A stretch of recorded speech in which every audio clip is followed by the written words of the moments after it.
kabayan.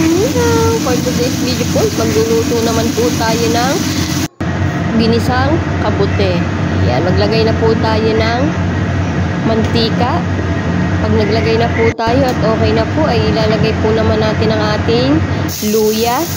Isasangkot siya lang po natin yan hanggang mag golden brown po at lumabas na po ang kanyang aroma.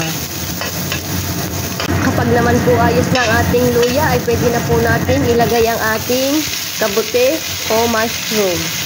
Igigisa lang po natin yan. Napakadali lang po nitong lutuin. Napakasimple at napakabilis.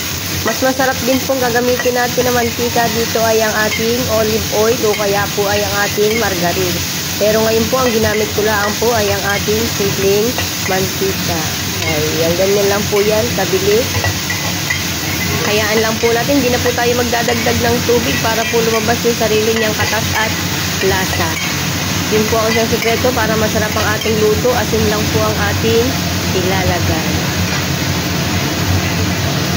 Hihintayin na po natin malataong lumabas po yung kaunting sabaw-sabaw ng yung sariling katas po nitong ating kabute. Ayan, takpan po muna natin para po mas mabilis maluto. Ayan, tingnan nyo po, oh.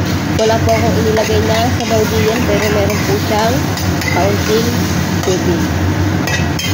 Lumalabas na po yung sarili niya katas, kaya po masarap.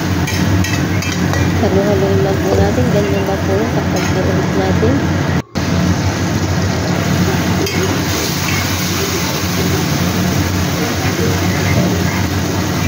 Kapag po sa tingin niyo ay luto na ang ating kabuti, pwede na po natin ilagay ang ating pangpasarap na sili. Ayan, isang sili na mahaba po yan. Para po yung damang-damay nyo yung ayan. Hihintay na lang po natin yung maluto at meron na po tayong masarap na ulam ngayong hapunan. Tara, kain po tayo. Thank you po Lord sa lahat ng blessing. Bukas po ulit. Salamat!